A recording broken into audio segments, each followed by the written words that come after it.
Selamat pagi Bapak Ibu yang terkasih di dalam Tuhan Yesus Kristus. Shalom. Mari kita akan bersama-sama merenungkan firman Tuhan sebelum kita melakukan aktivitas kita sepanjang hari ini. Renungan pada pagi hari ini diberikan tema kebaikan yang terlupakan. Untuk pembacaannya diambil dari Kejadian pasal 40 ayat 1 sampai 23. Saya tidak akan membacakan semuanya, tetapi saya hanya akan membacakan ayat yang ke-23 yang demikian bunyi firman Tuhan. Tetapi Yusuf tidaklah diingat oleh kepala juru minuman itu, melainkan dilupakannya.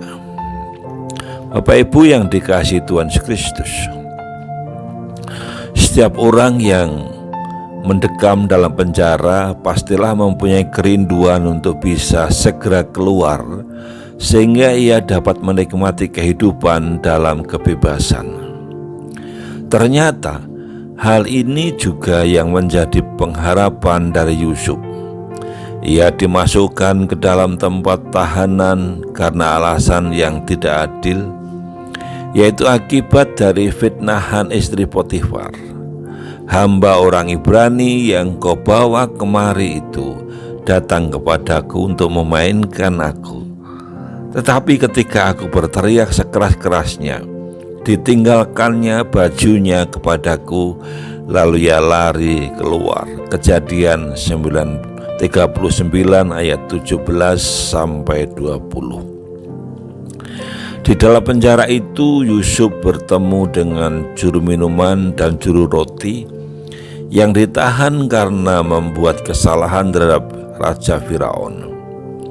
Pada suatu hari Yusuf melihat bahwa mereka berdua sedang bersusah hati karena mimpi yang tidak dapat dipahami artinya. Lalu Yusuf menawarkan pertolongan dan menafsirkan arti mimpi mereka. Ternyata mimpi dari juru minuman itu membawa keberuntungan baginya. Sebab 3 hari kemudian ia segera dikembalikan ke jabatannya yang semula.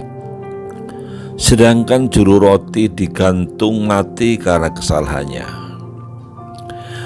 Kepada juru minuman yang berbahagia, Yusuf minta tolong agar dia bisa menceritakan kepada Raja Firaun tentang ketidakadilan yang diterima Yusuf.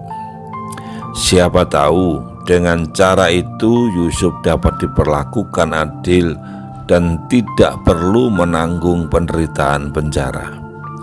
Tapi sayang, Yusuf sama sekali tak diingat kepala juru minuman. Kebaikannya justru dilupakan. Apa kita pernah mengalami pengalaman seperti Yusuf? Kebaikan kita tidak diingat sama sekali. Mungkin saat itu kita dirundung rasa kecewa yang mendalam karena sudah menolong, tetapi kita dilupakan. Kita sendiri tidak ditolong olehnya. Kenyataan ini mengingatkan bahwa kita tidak perlu terlalu berharap kepada manusia. Jangan menjadikan manusia sebagai sandaran hidup kita. Sumber pengharapan kita yang sesungguhnya adalah Allah.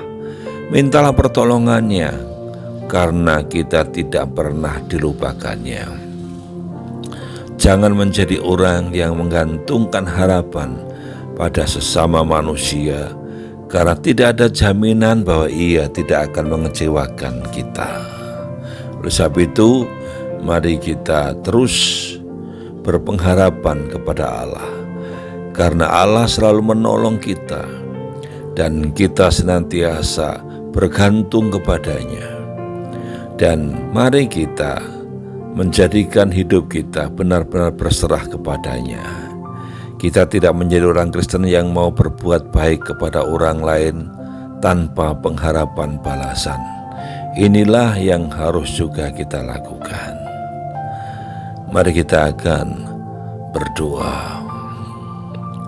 Bapa di surga, terima kasih karena Kau mengajari kami untuk kami melakukan ketulusan di dalam segala sesuatu tanpa berpamrih.